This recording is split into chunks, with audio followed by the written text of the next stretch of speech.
lecture number 3.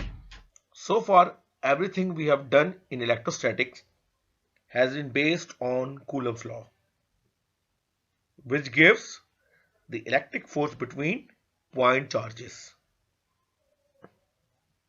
Starting with Coulomb's law, which is essentially a mathematical representation of an experimental observation, we define that electric field of a point charge is equal to E is equal to F upon Q not. ये हमने अब तक Coulomb's law के अंदर पढ़ा.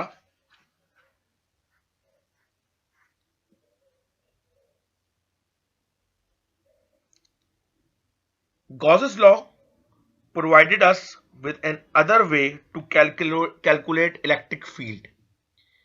यानी कि अभी तक हम इलेक्ट्रिक फील्ड मालूम कर रहे थे कूलम्स लॉ की हेल्प से.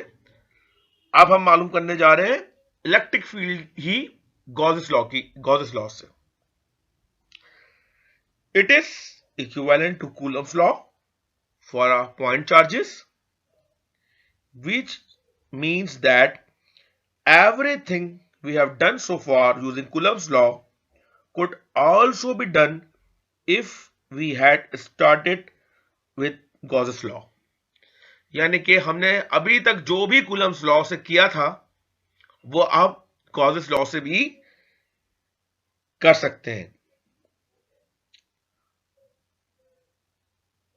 बट सवाल उठता है वो ये है कि why do we need Gauss's law if Coulomb's law is sufficient to calculate electric field for any static arrangement of charges.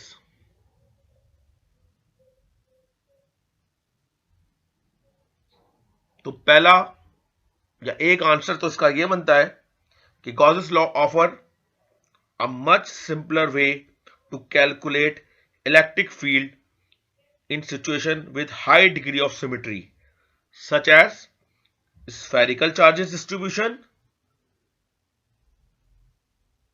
Another answer is that by writing Gauss's law rather than Coulomb's law as the fundamental law of electrostatic, we can develop a system of equations for all electromagnetic phenomena that illustrate more clearly the relationship between electric and magnetic field. Means Gauss's law को use करते हुए as a fundamental law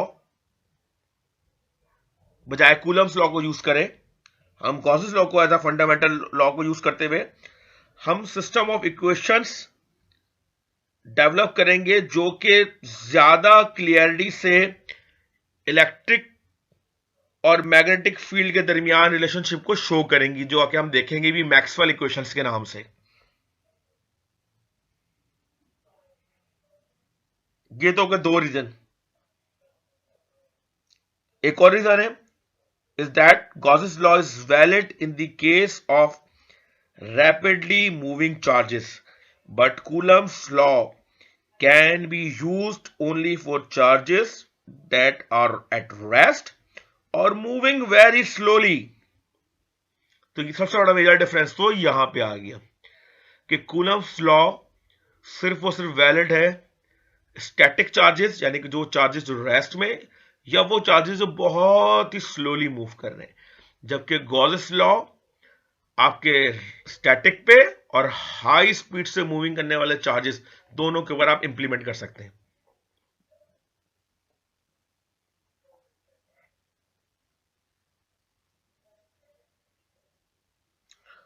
So for this reason, Gauss's law is considered to be more fundamental than Coulomb's law and is included as one of the four basic equation of electromagnetism,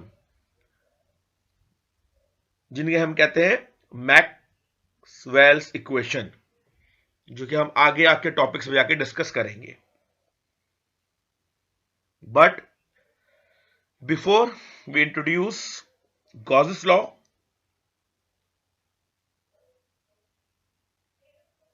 we first need to define and discuss a new quantity, the flux of the electric field. तो Gauss's law से पहले हमें electric field के flux को study करना है. The flux is a mathematical property of any field represented by a vector that is determined by the surface integral of the field vector over a particular area.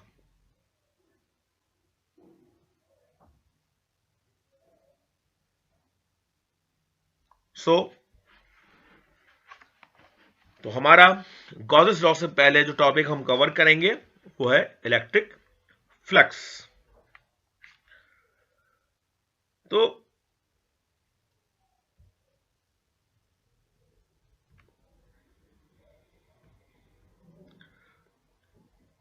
how can you measure the charge inside a box without opening it? तो एक बिल्कुल एक layman सा सवाल है कि एक box है, आप जानना चाहते हैं कि उसके अंदर जो चार्ज है वो कितना है, और उसको विदाउट ओपनिंग, उसको खोले बगैर.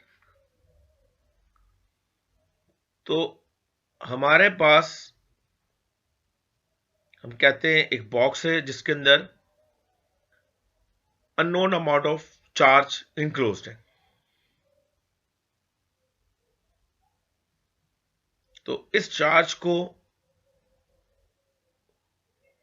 मालूम करने के लिए एक मेथड तो यह है कि आप उसके अंदर क्या रखते हैं, इसके बाहर टेस्ट चार्ज रखते हैं, और वो टेस्ट चार्ज इस चार्ज की इंटेंसिटी को फील करता है और उसकी मदद से आप कैलकुलेट कर लेते हैं फील्ड की value.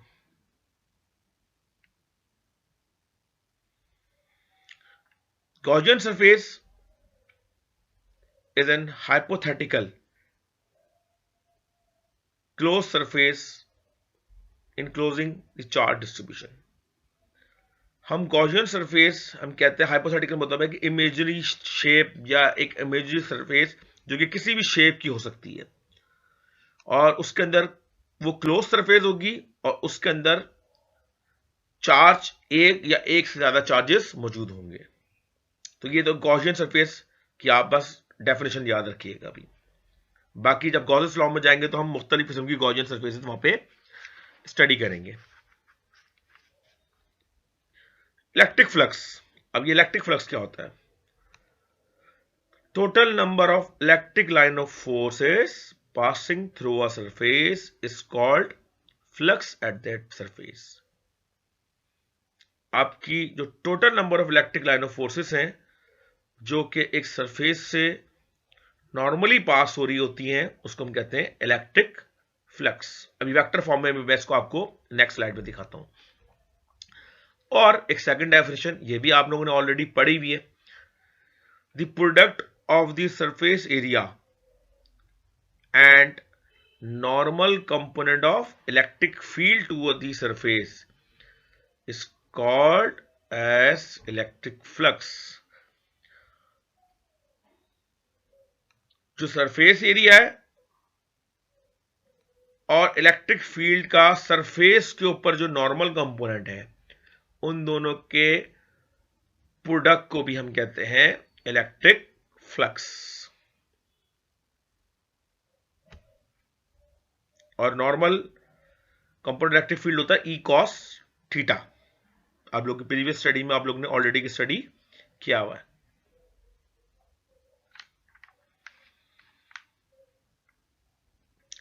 Consider a very small plane of surface area such that the field at all of this point is same. Then small flux is as following. हमने कंसिडर कर लिया कि हमारे पास कोई प्लेन ऑफ सरफेस एरिया है जिस पर uniform electric field है, मतलब इलेक्ट्रिक फील्ड हर पॉइंट के ऊपर सेम है. और हम कहते हैं कि उस सरफेस एरिया की बहुत ही कोई स्मॉल प्लेन है, उसके ऊपर जो इलेक्ट्रिक फ्लक्स की वैल्यू होगी वो होगी phi E is equal to E dot A. तो यहां से हमारे पास एक डेफिनेशन निकल के आती है कि electric flux is a dot product of electric intensity and surface vector area.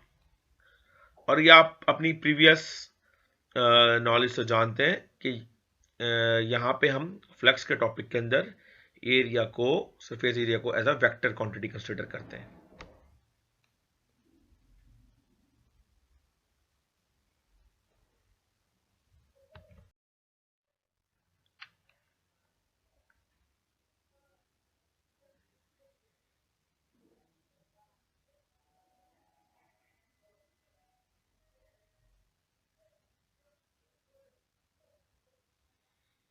तो अगर हम अपने पिछले टॉपिक को समराइज करें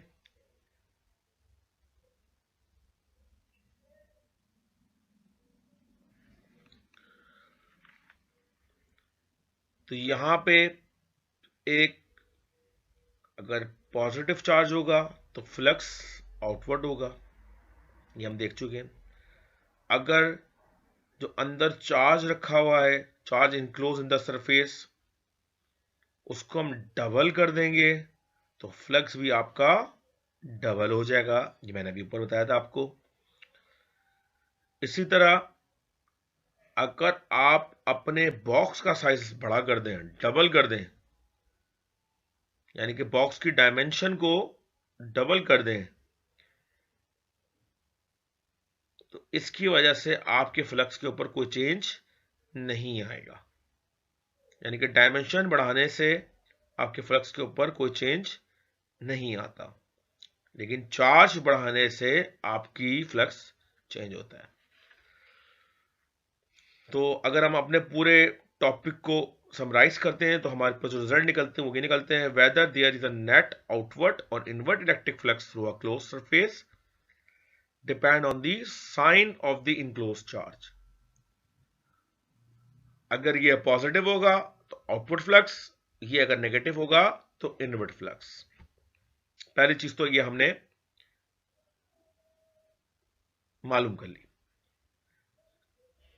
to charge outside the surface do not give a net electric flux through the surface. यानी कि अगर सरफेस से बाहर कोई चार्ज रखा हुआ है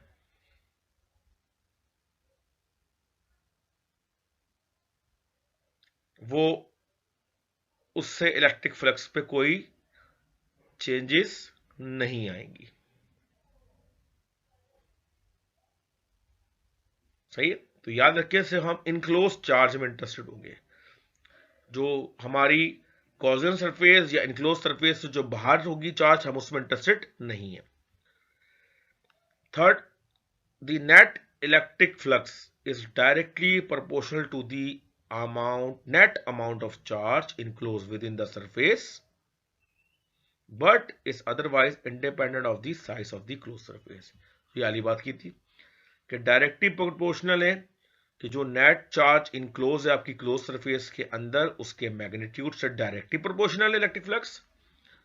ऑन द सेम टाइम वो आपकी क्लोज सरफेस की जो डायमेंशन या साइज से उससे इंडिपेंडेंट है।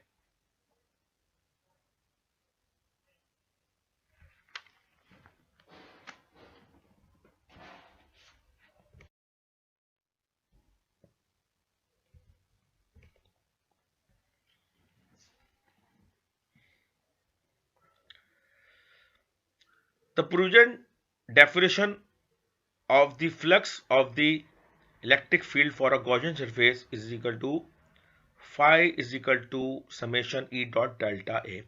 ये एक रफ एस्टिमेशन या प्रोविजन डेफिनेशन है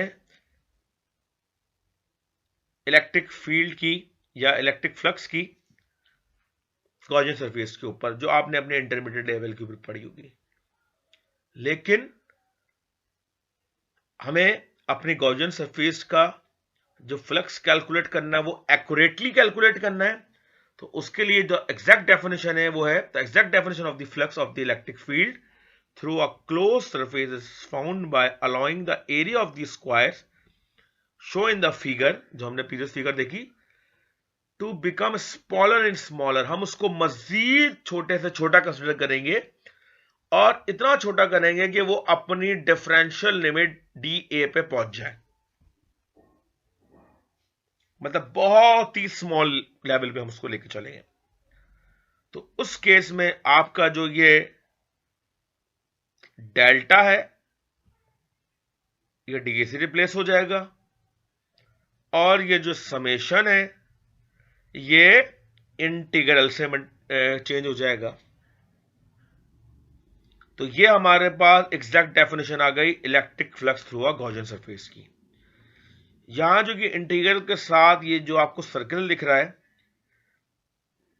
इसको जस्ट ये इसलिए कि आपको ये रिमाइंड रहे कि ये क्लोज सरफेस के लिए, जस्ट बाकी कोई जैसे आप अपने इंटीग्रेशन या इंटीग्रल के रूल यूज करते हैं वही सब वही इंप्लीमेंटेड होंगे।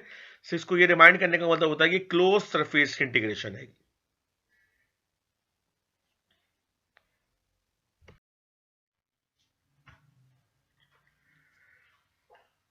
Gauss's law,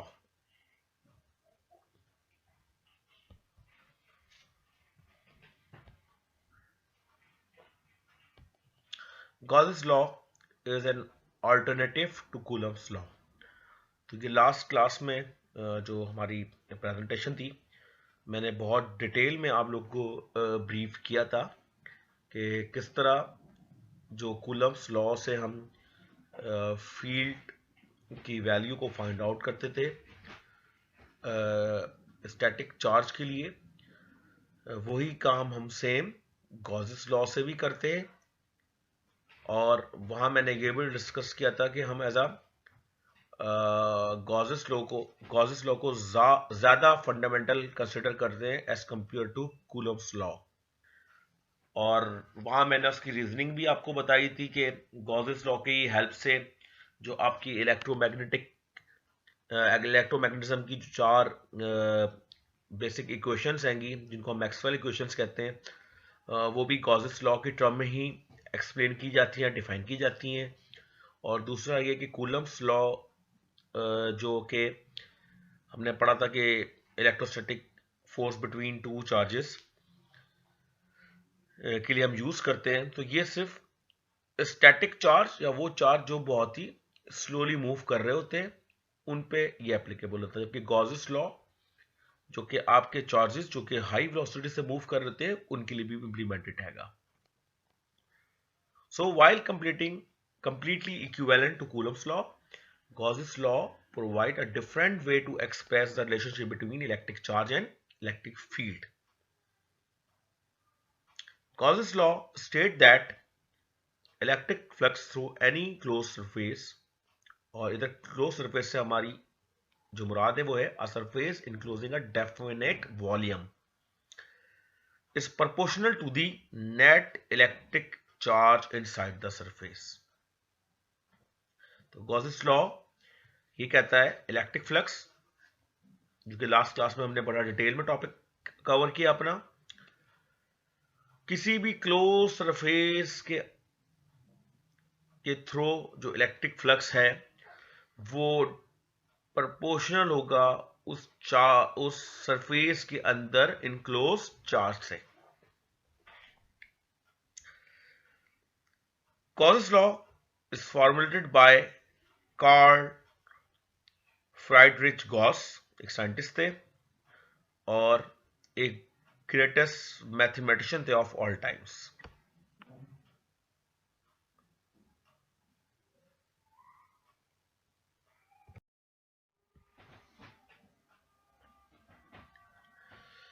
general form of Gauss's law.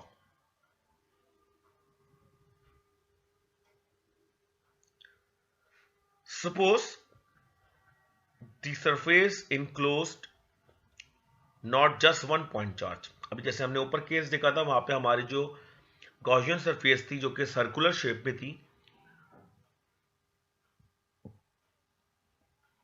उसके अंदर सिर्फ एक पॉइंट चार्ज था। अब मैं कह रहा हूं कि आप एक पॉइंट चार्ज नहीं है, एक से ज्यादा चार्जेस है, वो n चार्जेस लेट सपोज। और उन चार्जेस को हम नाम देते हैं Q1, Q2, Q3 and so on. The total resultant electric field E at any point is the vector sum of the field of the individual charges. तो हर charge के वजह से जो इलेक्ट्रिक फील्ड जनरेट हो रही होगी किसी भी पॉइंट पे, जो रिजल्टेंट इलेक्ट्रिक फील्ड होगी वो हर चार्ज से प्रोड्यूस होने वाली इलेक्ट्रिक फील्ड का वेक्टर सम होगी. ये भी हम पहले कर चुके हैं. Let be the total charge enclosed by the surface Q enclosed.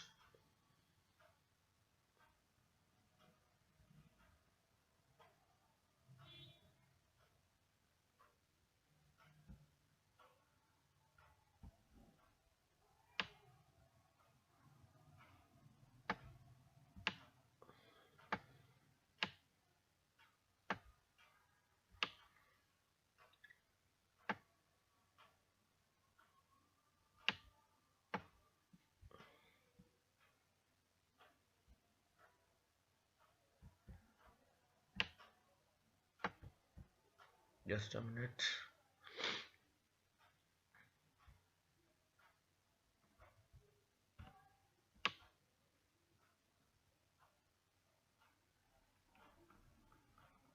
अब हमारी लेट सपोज के गॉसियन सरफेस कुछ इस तरह की है.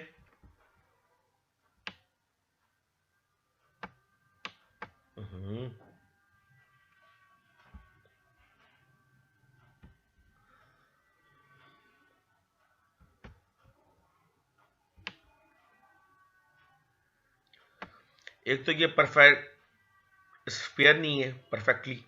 दूसरा, अब इसके ऊपर चार्जेस एक चार्ज नहीं है बल्कि हमने कह दिया ये Q1 है,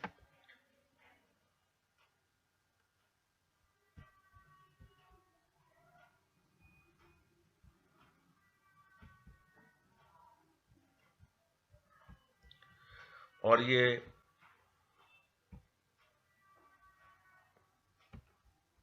Q2 है और ये Q3 है. हमने सपोज कर दिया. और ये हमारी गॉसियन सरफेस है और मैं कंसिडर कर रहा हूं कि अब ये सर्कुलर फॉर्म में मौजूद नहीं है. सिमेट्री है लेकिन परफेक्ट स्फेरिकल नहीं है. तो मैंने कहा इसके अंदर जो टोटल चार्ज है इनक्लोज है सरफेस के अंदर, हाइपोथेटिकल गॉसियन सरफेस के अंदर, उसको मैंने कह दिया Q इनक्लोज्ड.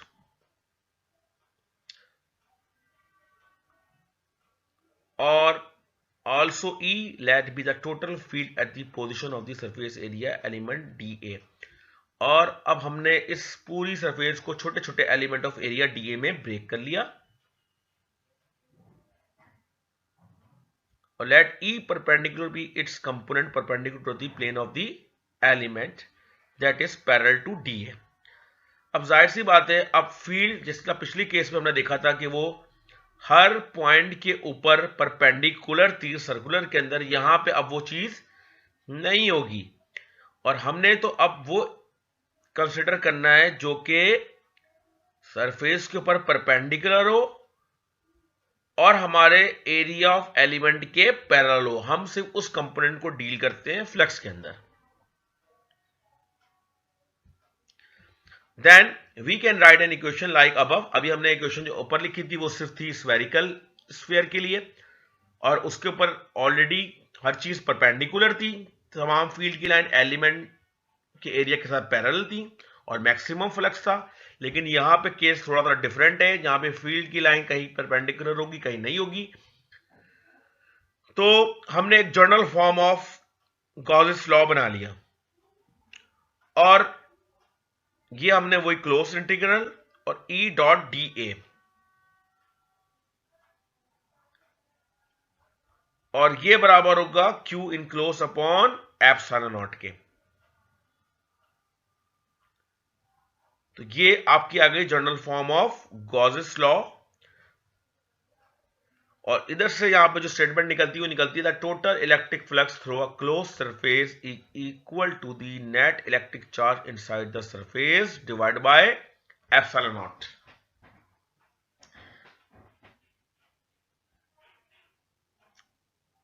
और ये इक्वेशन किसी भी शेप जिसके अंदर इनफ सिमेट्री मौजूद हो उसके लिए,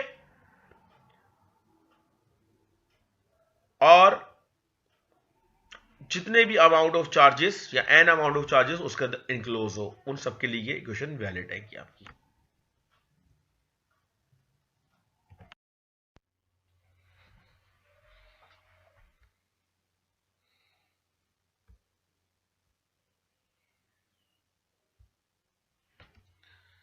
करंट एंड मैग्नेटिक फील्ड। तो अभी तक हमने सारा जो अपना इलेक्ट्रोस्टैटिक का रिव्यू था वो कंप्लीट कर लिया, और सारी चीज़ें हमने उसमें बड़ी डिटेल में मैंने भी उसको रिव्यू कर लिया है। अब हम आते हैं अपनी करंट और मैग्नेटिक फील्ड, जो हमारा इलेक्ट्रोडायनेमिक्स से रिलेटेड जो चीज़ें हैं उस पर बात करते हैं। तो आप सबको पता है a moving charge is called a current. Moving charge have the ability to exert a second type of force on other moving charges. तो एक मूविंग चार्ज अगर है तो उसके अंदर ये एबिलिटी है कि वो एक और अलग तरह की फोर्स किसी दूसरे चार्ज के ऊपर एक्सर्ट करता है, या ये एबिलिटी अपने अंदर रखता है, और इस फोर्स को हम कहते हैं magnetic force. Ability to exert magnetic force on other charge is represented by magnetic field of the current.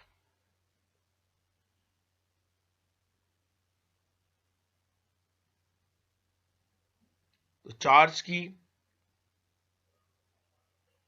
ये वो एबिलिटी जिसमें वो मैग्नेटिक फोर्स एक्सर्ट करता है दूसरे चार्ज के ऊपर, इसको रिप्रेजेंट किया जाता है करंट की मैग्नेटिक फील्ड से,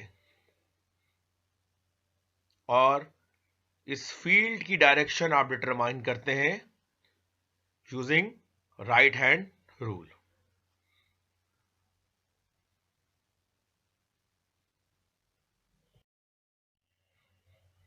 एम्पियर्स लॉ।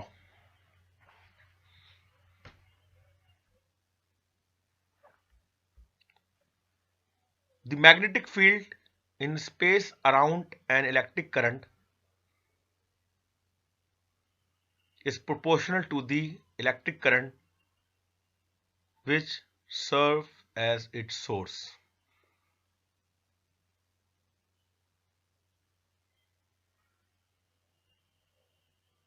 तो जो किसी इलेक्ट्रिक करंट के अराउंड स्पेस के अंदर मैग्नेटिक फील्ड जनरेट हो रही है, वो प्रोपोर्शनल होती है उस सोर्स जिससे वो करंट निकल रहा है, उसके इलेक्ट्रिक करंट से जितना इलेक्ट्रिक करंट निकल रहा है, जो सोर्स जो इलेक्ट्रिक करंट है उससे डायरेक्टली प्रोपोर्शनल होती है। बिल्कुल उस तरह जिस तरह electric field in a space is proportional to the charge which serve as its source.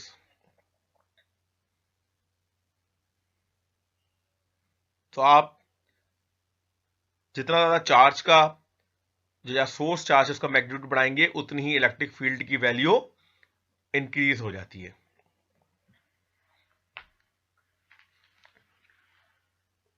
Ampere's law states that for any loop path, closed loop path, जैसे ये एक आपका एक समझे कॉइल है या एक वायर है जिसमें से करंट आई निकल रहा है, तो उसके सराउंडिंग में ये क्लोज लूप पाथ हैगा, तो इसके अंदर इसके सराउंडिंग या इस वायर के सराउंडिंग जो मैग्नेटिक फील्ड प्रोड्यूस हो रही है, तो एम्पियर्स लॉ कहता है कि the sum of the length element times, यानी कि लेंथ के element times the magnetic field in the direction of the length element is equal to the permittivity times the electric current enclosed in the loop.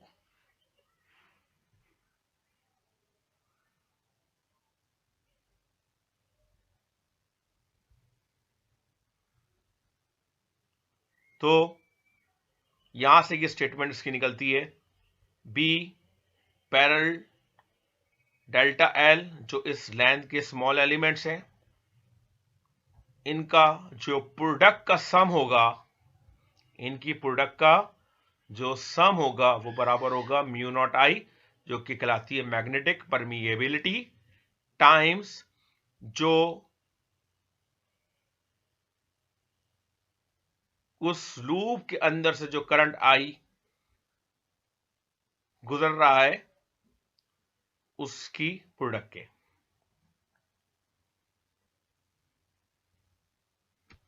तो ये Ampere's law आपने already पढ़ा हुआ है, just मैंने यहाँ पे एक रिमाइंडर के तौर पे मैं इसको बता रहा हूं, ताकि आगे जाके जब इन सब लॉ को हम एक साथ देखेंगे तो आपको ये चीजें मैं अभी से इसलिए रिकॉल करा रहा हूं।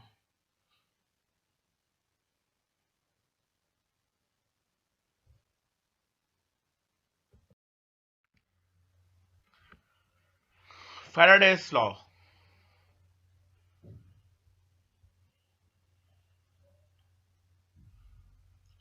Any change in the magnetic environment of a coil of wire will cause voltage to be induced in the coil. No matter how the change is produced, the voltage will be generated.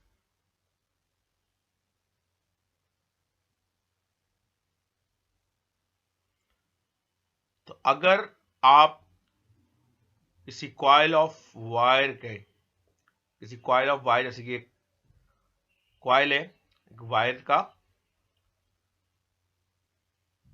अगर इसके अंदर आप magnetic field की value को change करेंगे तो इस coil के अंदर ईएमएफ या वोल्टेजेस इंड्यूस हो जाएंगे। ये इसमें मैटर नहीं है कि आप कितना चेंज प्रोड्यूस कर रहे हैं, आपके वोल्टेज जस्ट मैग्नेटिक फील्ड की वैल्यू चेंज करने से प्रोड्यूस हो जाएंगे। और इसको अगर बिल्कुल सादा अल्फाज में बताऊं आपको, तो आज changing magnetic field will create an electric field. जब आप किसी कॉइल की मैग्नेटिक फील्ड को चेंज करेंगे तो उसके अंदर सी बात है, जब वोल्टेज डेवलप हो रहे हैं तो उसके अंदर इलेक्ट्रिक फील्ड डेवलप हो जाएगी।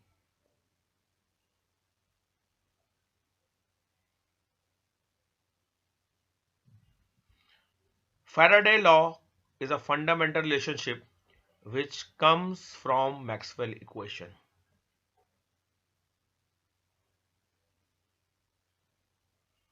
तो एक फंडामेंटल रिलेशनशिप है जो कि मैक्सवेल इक्वेशन के अंदर भी शामिल है, कि जब हम मैक्सवेल की 4 इक्वेशंस हम आपको जब लास्ट ऑफ दी जो चैप्टर्स हमारे पास आ रहे होंगे, जब हम जाके अपनी पूरी इलेक्ट्रिक फील्ड को पढ़ लेंगे, मैग्नेटिक फील्ड को पढ़ेंगे, और जब हम देखेंगे वो किस तरह इंटरेक्शन करती, तो वहां पे हम मैक्सवेल इक्वेशन को देखेंगे, किस तरह मैक्सवेल ने इलेक्ट्रिक और चेंज इन इलेक्ट्रिक फील्ड और चेंज इन मैग्नेटिक फील्ड को एक दूसरे के साथ इंटरकनेक्ट किया।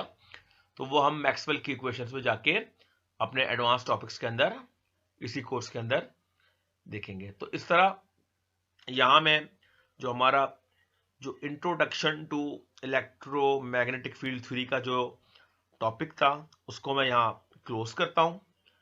अब जो हमारे नेक्स्ट सेशंस होंगे इंशाल्लाह, उसमें हम वेक्टर एनालिसिस और फिर उस वेक्टर एनालिसिस के बाद इन्हीं टॉपिक्स के अंदर उन वेक्टर एनालिसिस के टूल्स को हम इंप्लीमेंट करेंगे और फर्दर देखेंगे कि इलेक्ट्रोमैग्नेटिक वेव किस तरह जनरेट होती है, किस तरह वो प्रोपगेट करती है, और सारी उसकी प्रॉपर्टीज को हम समझेंगे। तो यहां तक के लिए अल्लाह हाफिज, इंशाल्लाह से बाद में मुलाकात होगी।